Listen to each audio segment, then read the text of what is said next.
Assalamualaikum warahmatullahi wabarakatuh. Pada kesempatan kita kali ini, kami ingin menjelaskan mengenai jadwal Al-Quran pada mata kuliah ilmu Al-Quran. Sebelum kita membahas jadwal Al-Quran, kami atas nama Muhammad Syarul Ridho, kelas A20, absen 47.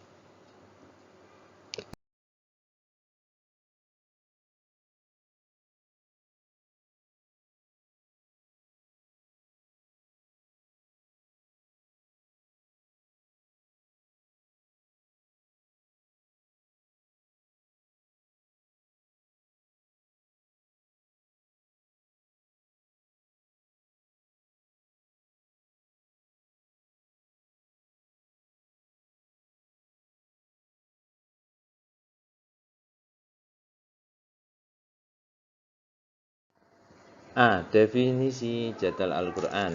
Jadwal berasal dari bahasa Arab. Dalam pemakaian bahasa Indonesia sering diartikan dengan debat. Dalam hal ini sama pengertiannya dengan jidal. Jadal dan jidal adalah bertukar pikiran dengan cara bersaing dan berlomba untuk mengalahkan lawan. Pengertian ini berasal dari kata-kata jadal tu al-habla, yakni abakam tu hablabu. Aku kokohkan jalinan tali itu, mengingat kedua belah pihak berdebat itu mengokohkan pendapatnya masing-masing dan berusaha menjatuhkan lawan dari pendirian yang dipeganginya. Dalam definisi lain jadwal Al-Quran ialah pola atau cara yang digunakan Al-Quran dalam ayat-ayatnya untuk membuktikan kebenarannya dan sekaligus mematahkan pendapat yang menentangnya dengan maksud menyerunya ke jalan yang benar.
B. Cara Al-Quran dalam berdebat. Metode jadal dalam Al-Quran tidak memakai cara yang telah dipertahankan para ahli kalam yang menggunakan metode jadal yang memerlukan adanya oleh muqaddimah atau premis dan natijah atau konklusi. Misalnya cara beristidlal atau inferensi dengan sesuatu yang sifatnya kulli atau universal terhadap ju atau parsial. Dalam qiyas syumul atau mengambil dalil dengan salah satu jugi terhadap yang lainnya. Dalam qiyas tamsil dan atau beristidlal dengan juzi terhadap kulli dalam qiyas istiqraq. Bahwa cara yang ditempuh Al-Quran dalam berdebat sangat simpel, praktis, mudah dipahami oleh semua lapisan masyarakat, dan didukung oleh bukti-bukti yang representatif serta dapat dipertanggungjawabkan secara ilmiah. Al-Quran tidak menempuh cara-cara yang rumit dan membingungkan umat sebagaimana argumen-argumen teologis yang dikemukakan para ahli kalam.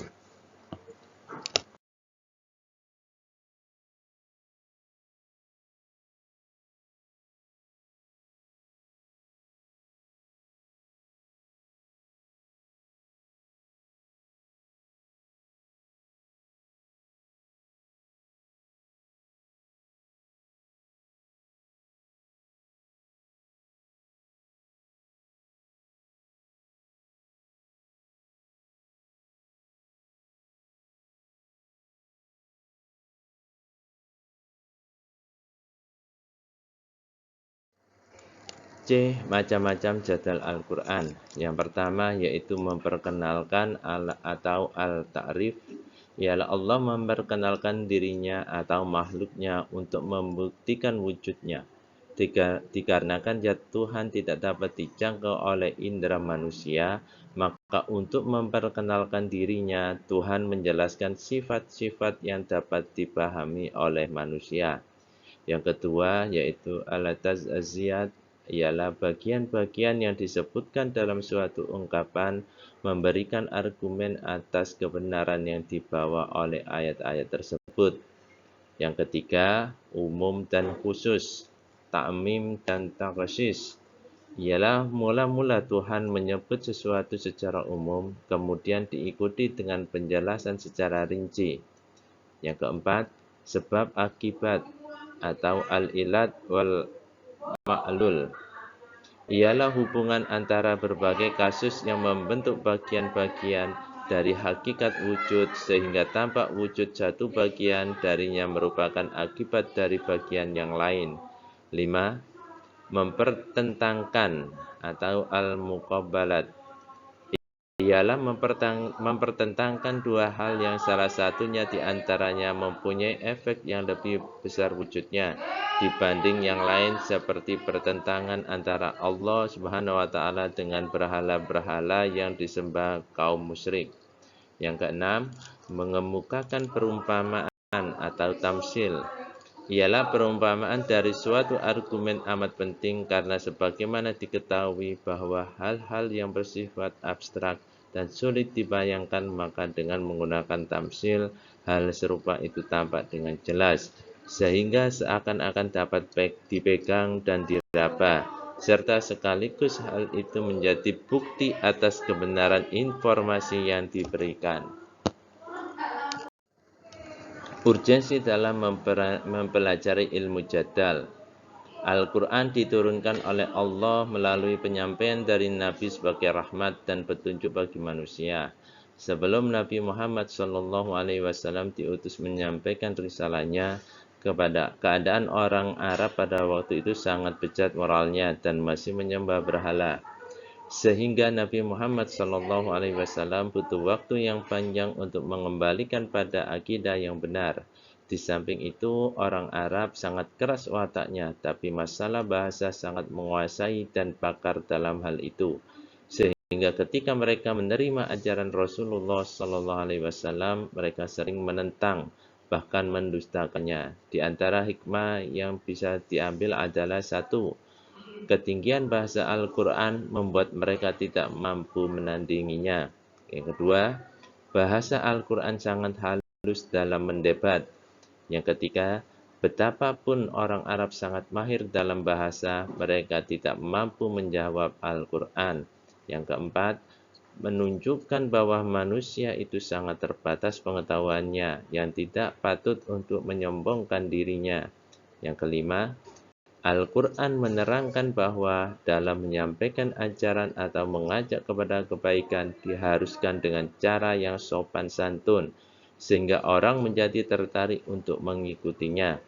Yang keenam, apabila orang yang diajak kebaikan malah menentang dan mengajak berdebat, maka debatlah dengan yang lebih baik dan sampaikan dalil diterima olehnya yang bisa.